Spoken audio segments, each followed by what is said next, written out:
Gandang hapon ho, ma'am. Magandang hapon po ka, Lorena. Magandang hapon sa inyong dalawa.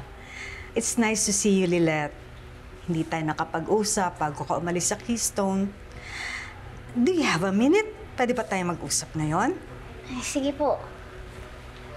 Sige, doon muna ako sa cubicle ko. Sige po, ma'am.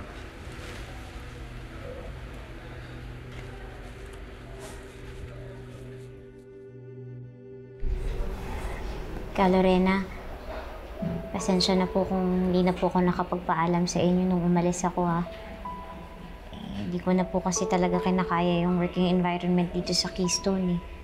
Kaya nag-resign na po ako. Cons and I respect your decision, Lilet. Alam namin na nahirapan ka mag-adjust sa new management. At lalo na nung naging mas complicated nung nalaman mong related pala kayo ni Meredith sa isa't isa. Alam niyo na po yung tungkol doon? Kaya nga nung narinig ko yun, I was so worried about you.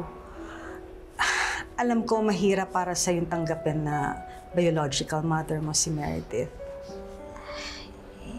Hindi pa nga po kami nakakapag-usap ng masinsinan, eh. Pero siguro po pag narinig ko naman yung side niya, mas maiintindihan ko na baka first step na po yun para magkaayos kami. Yeah. I hope ma-reconcile niyo yung mga issues ninyo. Kaya lang, kilala ko kasi si Meredith mula nung college. I'm just concerned. Baka hindi niya ma-fulfill yung mga expectations mo. Ano pong ibig niyo sabihin? Ayoko na lang magsalita kasi alam mo namang ayaw namin sa isa't isa, di ba? Kaya baka sabihin mo, binabadmouth ko siya. Alam ko naman po na gusto niyo lang makatulong, eh. Kaya okay lang po, i-share niyo na po. Alright. I will be totally honest with you. Hindi ka nakakasiguro kung totoong masaya si Meredith na nag-reconnect kayo. Kasi kung mahal ka niya talaga, bakit ka niya inabandon in the first place? At saka kung talagang longing siya na makasama ka ulit, bakit hindi siya nag-effort na hanapin ka niya for the past years? Lilet, look, kung ina mo talaga si Meredith, di ba dapat merong lukso ng dugo? Tsaka dapat mabait siya sa'yo. Pero, imbis na pakitaan ka niya ng kabutihan,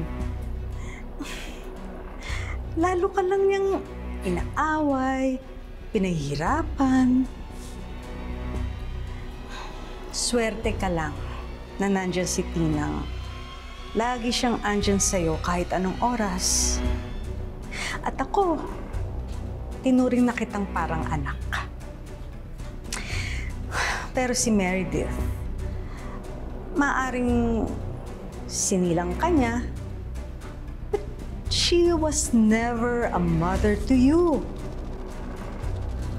Kaya, ganito ha, pag-isipan mo ng mabuti kung tatanggapin mo siya o papatawarin kasi baka mamaya wala ka namang maaasahan pala. Tapos sa huli, ikaw rin ang masasaktan ulit. Think about it.